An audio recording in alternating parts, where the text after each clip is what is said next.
blue eye perceives all things conjoined, the past, the future, and the present.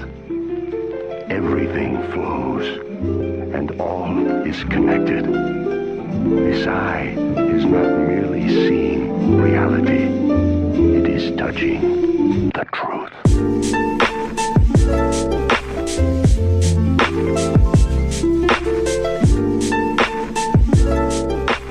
Aunque no lo crean, los empleados de este exitoso programa, por si no lo recuerdan, llamado El Show del Mediodía del Señor Oso, amamos el cine.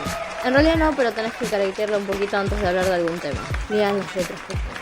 Aún así, muchos de nuestros compañeros de trabajo aman ver con entusiasmo películas tan exitosas como Blancanieves y los Siete Ositos o Jack el Cazador de Osos Gigantes. Así que tan enajenados del cine no estamos, ¿verdad? Como todos sabemos, el cine nace en Francia con los hermanos Lumière, quienes en 1895 grabaron y proyectaron la salida de obreros de una fábrica francesa en Lyon, un muro siendo demolido, la llegada de un tren y un barco zarpando del puerto. Todo mediante un dispositivo llamado cinematógrafo. También habrían patentado en 1903 un proceso para realizar fotografías a color llamado Autogramme Lumière. Un año después, en 1896, Alice Guy sería la primera persona en crear una película narrativa y la primera en vivir del cine, con la película El Hada de los Repuestos. George Méliès, otro conocido pionero del cine, se introduciría al medio en 1901 con películas como Barba Azul o Fausto en 1903. Pero es más conocido por Viaje a la Luna de 1902, película en la que junto a Viaje a través de lo imposible de 1904 fue desarrollando nuevas técnicas cinematográficas. Méliès se caracterizó por aplicar técnicas teatrales en frente de la cámara, por emplear los primeros efectos especiales e introducir la ciencia ficción al mundo del cine. La primera película con sonido se estrenó en 1927, titulada El Cantante de Jazz, película que posee una mayor continuidad narrativa y una mayor fluidez argumental. Además que a la par que iniciaban las películas con sonido, apareció el doblaje. Ya en 1935 se filmaría en Technicolor La Feria de la Vanidad. Aún así, el cine a color conseguiría su punto máximo con Lo que el viento se llevó de 1939. No obstante, este proceso existe desde 1916 y fue muy popular en Hollywood entre los años 20 y los años 50. Para ser más específicos, entre 1922 y 1952. El cine a color se terminaría usando para competir contra la televisión, el cual originalmente era en blanco y negro.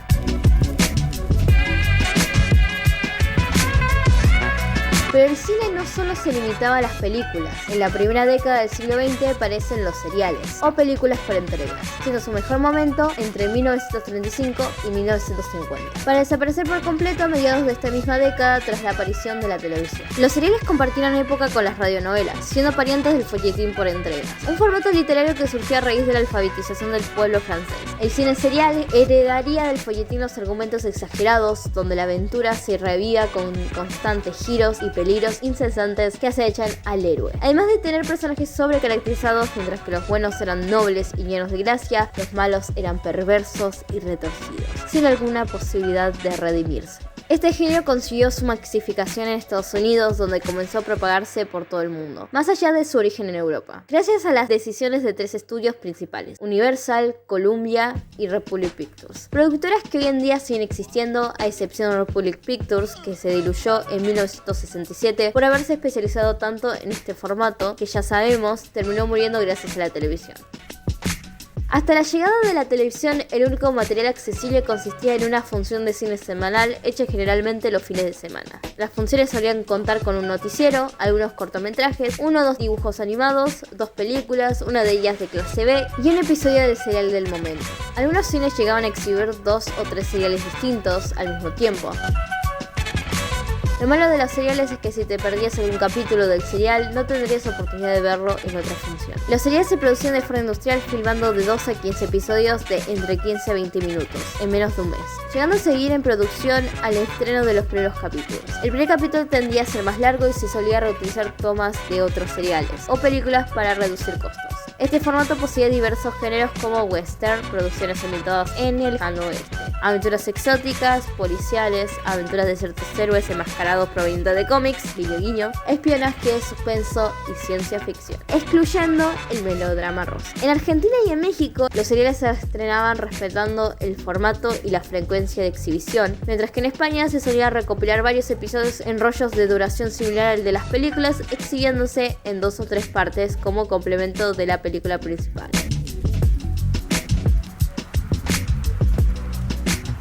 Volviendo a las películas. ¿Recuerdan que comenté que junto a las películas y los seriales también se exhibían películas de clase B? Bueno, este es un tipo de cine bastante popular hoy en día. Son producciones comerciales de bajo presupuesto originalmente concebidas en la etapa dorada de Hollywood, como películas que carecían de publicidad y que eran parte de una doble función. Esto nace como subproducto de la Gran Depresión. A pesar de su popularidad, el cine clase B de estudio termina en 1948, cuando un fallo judicial contra los estudios mayores de Hollywood los obliga a deshacerse de la cadena de cines, ya que al tener el dominio de la producción, distribución y exhibición, fueron acusados de violar la ley federal antimonopolio. Esto generó que los estudios dedicados a este género dejaran de tener una distribución asegurada. Las películas clase B destinadas a una segunda función dejaron de tener interés económico y los estudios dedicados a estas producciones fueron desmantelados. Sumándose que en los años 50 la audiencia del cine fue disminuyendo por la televisión, terminando de matar a las unidades de cine clase B de los grandes estudios, al no poder competir contra las producciones ambientadas en el oeste de 30 minutos emitidas por televisión, aunque este género no desapareció por completo. Este género fue tan popular en su tiempo que llegaba a recaudar millones en taquilla en producciones de apenas $100.000. Se crearon estudios especializados en cine clase B, sacando muchas películas al año, y florecieron productoras independientes dedicadas al cine de bajo presupuesto. A pesar de ser producciones de bajo presupuesto, ser ignoradas por los críticos y ser desprestigiadas, de ahí su nombre clase B, muchas de estas producciones se convirtieron en clásicos del cine, haciendo famosos de diversos directores y actores, como Humphrey Bogart en El último refugio de 1940 o Jack Storm con La mujer pantera de 1941. Muchos directores y actores reconocidos por los años 40 y 50 empezarían en este género, sirviendo como prueba de muchos directores y ayudando a crear nuevas formas de hacer cine y abordar temáticas no tan comunes.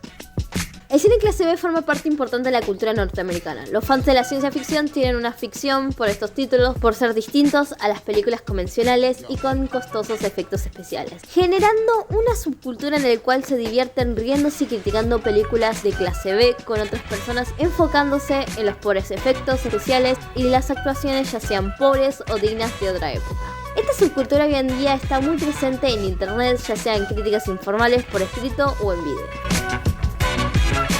El cine clase C, pariente del cine clase B, es una categoría inferior a la clase B con un menor presupuesto y comúnmente asociada a las películas directas a televisión por cable, que se fue popularizando en los años 80, utilizadas en la programación como relleno. Son películas de bajo presupuesto que no están hechas para ser estrenadas en cine, las cuales tuvieron una mayor producción en los años 90 y 2000, por y para canales de cable y canal satelital. La letra C denota que es un producto inferior a producciones clase B y su conexión con la televisión por cable. Esperen, que aún hay más.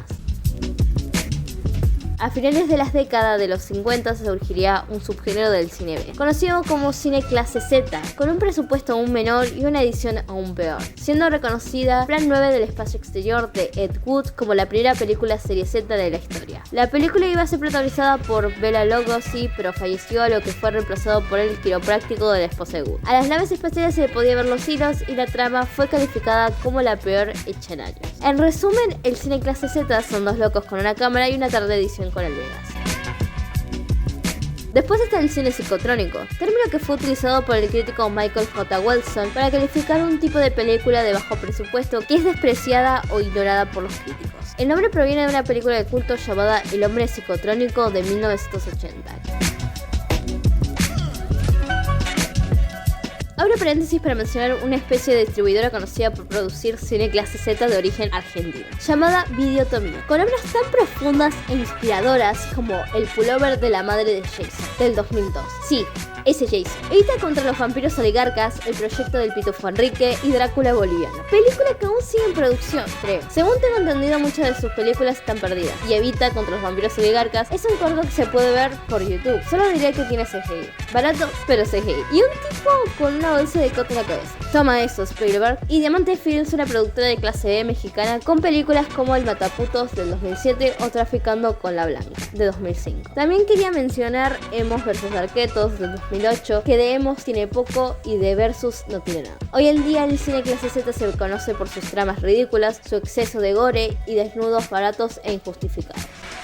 Y si hablamos de producciones norteamericanas, no terminamos nunca. Pero sería ilegal no mencionar algunos clásicos en internet como la obra de culto Trolls 2 de 1990. Una de esas producciones italianas que trataron de agarrarse del éxito de otras películas, como lo fue Aliens 2 sobre la Tierra de 1980, estrenada 6 años antes de Aliens El Regreso. También hay otras obras memorables como Jesucristo Casa de Vampiros de 2002, El Velociraptor de 2017 y Hard Rock Zombies de 1985.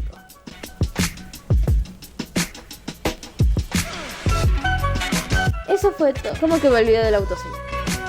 ¿Sabían que una de las razones por las que existe el autocine fue la obesidad extrema que sufría la madre de Richard M. Holzsky? Eso no te lo sabías, ¿verdad? El autocine fue creado en 1932 por el señor anteriormente mencionado, a pesar de que hubo varios intentos de cine al aire libre en los años 10 y una popularización de este en los años 20. Esto se debe a que montar un autocine es algo mucho más complejo de lo que parece, pero esa ya es otra historia.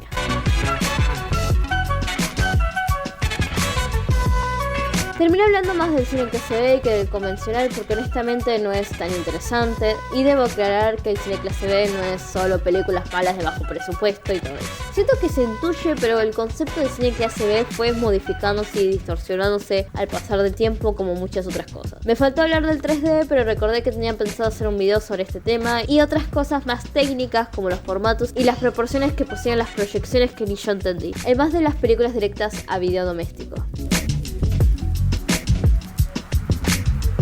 El cine es un tema curioso. El séptimo arte. Bueno, tal vez sea su condición como arte lo curioso acá. Hay que admitir que ha tenido días mejores y peores. ¿Cuántas veces habré mencionado de televisión? La guerra entre la televisión y el cine es otro tema digno de ser mencionado. Otra batalla sanguinaria como lo es la de las computadoras y las consolas. El cine tratando de competir contra la televisión utilizando su posibilidad de exhibir a color. Recordemos que el color en la televisión empieza recién en inicios de los años 80. Otra cosa que utilizó el cine a su favor es la posibilidad de agrandar la pantalla entregando una experiencia panorámica que las televisiones 4x3 no tenían. Eso sí, después hubo un quilombo con la adaptación de cine a medios caseros como el olvidado Laserdisc, introducido al mercado a finales de los años 80, y el emblemático videocassette, introducido en 1976. Ambos apaleados por el DVD en 1996. Pero yo creo que lo mejor de todo esto es el regreso al autocine en los últimos años. Siendo el autocine mi obsesión desde que vi ese arco del autocine donde vivía Jughead de la serie Riverdale. Cosa irónica teniendo en cuenta que lo olvidé por completo en el momento de planear los temas de este programa. Otra cosa, iban a ser 3 capítulos relacionados al cine, uno al cine a secas, otro al cine clase B y finalmente uno dedicado al cine soviético. Pero las cosas no terminaron como deberían.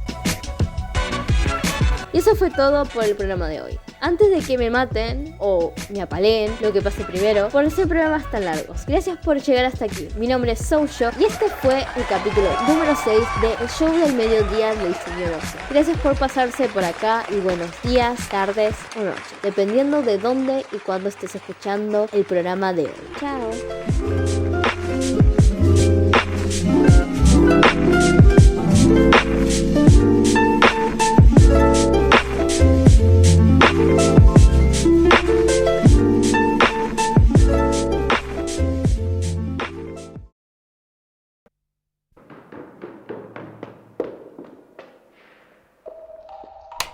Ya vamos a hablar del cine argentino.